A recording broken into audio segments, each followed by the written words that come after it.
Om gesond te bly, begin met die regte inligting. Welkom by Gesondheidsnuus met Dr. Ilana Joubert, jou gids tot beter gesondheid.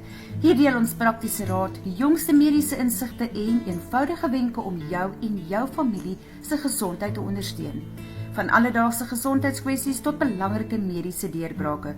Ons help jou om ingeligte besluite oor jou welstand te neem. Gesondheidsnuus met Dr. Ilana Joubert, jou gids tot beter gesondheid. Goeiedag, ek is Dr. Ilana Joubert van Kyk in Kaapstad. Dankie dat jy weer eens ingeskakel het by ons weeklikse gesondheidsprogram.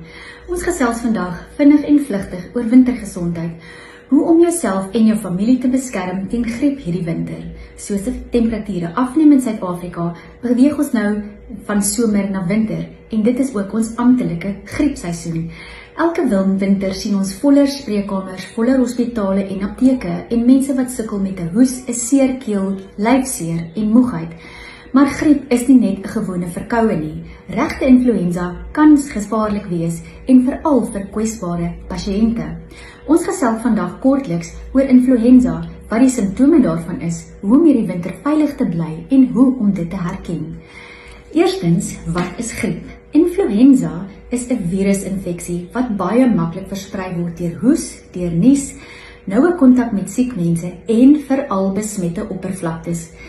Dit sluit in deure van handvatsels, selfone, roltrappe ensovoorts. En in Suid-Afrika bereik griepseisoen gewoonlik sy hoogtepunt tussen Mei en Augustus.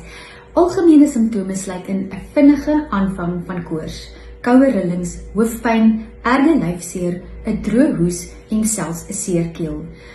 Anders as 'n gewone verkoue, slaan griep baie vinnig en baie hard toe en 'n mens voel dikwels vir dae daarna uitgeput. Wie is meer kwesbaar vir komplikasies?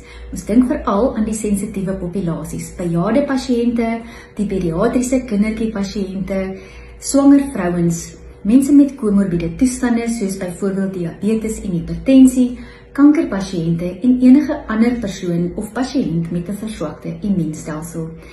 Iets wat baie mense nie besef nie, is dat griep ook jou hart kan beïnvloed, omdat virusinfeksies die algemene inflammasie in die liggaam verhoog en daarom kan hartprobleme uitgelok word en selfs 'n hartaanval aanbring.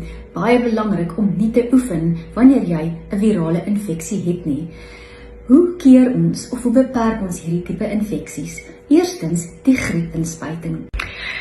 Die jaarlikse griep-enstof bly een van die mees effektiewe maniere om jouself te beskerm. Die virus verander elke jaar en daarom word die vaksines jaarliks aangepas. Selfs al voorkom dit nie dat jy 100% siek word nie, beperk dit dikwels die ernstigheid van die infeksie en ook potensiële komplikasies. Suid-Afrika se 2026 trivalente griep-enstof is nou beskikbaar en word sterk aanbeveel, aangesien ons griepseisoen alreeds begin het. Die enstof is spesiaal geformuleer vir die suidelike halfrond en beskerm ons teen die dominante H1N1, H3N2 en die B Victorian strains. Die koste is ongeveer 100 tot 150 rand en dit word dikwels deur van die mediese fondse gedek. Tweedens, goeie higiëne moet nie die krag en die effektiwiteit van gereelde hande was onderskat nie. Dit is een van die mees effektiewe non-pharmaceutical intervensies om onsself teen lugweginfeksies te beskerm en kan lugweginfeksies met tot 16 tot 21% verminder, net deur gereeld die kieme van jou hand af te was. Vermy kontak met jou gesig deur die loop van die dag, veral wanneer jy nie naby 'n wasbak is nie. Bedek jou mond as jy hoes of nies met jou elmboog, bly tuis as jy siek is en hou jou vertrekke goed geventileer. Baie van die dinge wat ons tydens die COVID-epidemie geleer het, bly steeds van toepassing vandag in griepverspreiding. Nog iets wat belangrik is, mense verwar dikwels COVID met 'n allergie of ander wintervirusse. Die simptome kan baie ooreenkom. Indien enige iemand kort asem is, borskaspyn, 'n hoë koors en verwarring, dan moet hulle asseblief onmiddellike mediese hulp kry. Antibiotika is nie die antwoord vir griep nie, want griep word deur 'n virus veroorsaak. Dit is nie 'n bakterieële infeksie nie. Onnodige antibiotika gebruik dra by tot antibiotika weerstandigheid in die gemeenskap, wat 'n wêreldwye probleem is. So wat kan 'n mens doen as jy griep het? Petrus, baie vloeistof, goeie hidrasie, en dan kan ons middels soos parasetamol gebruik vir koors en lyfseer. Jou liggaam het tyd nodig om te rus en te herstel. Mense met kroniese toestande soos diabetes moet ekstra versigtig wees, want infeksies kan hulle suikervlakke en insulienbehoeftes beïnvloed. Laastens, wintergesondheid gaan dus nou nie net oor siekte vermy nie, maar oor algemene welstand. Genoeg slaap, gesond eet, gereelde oefening en streshantering.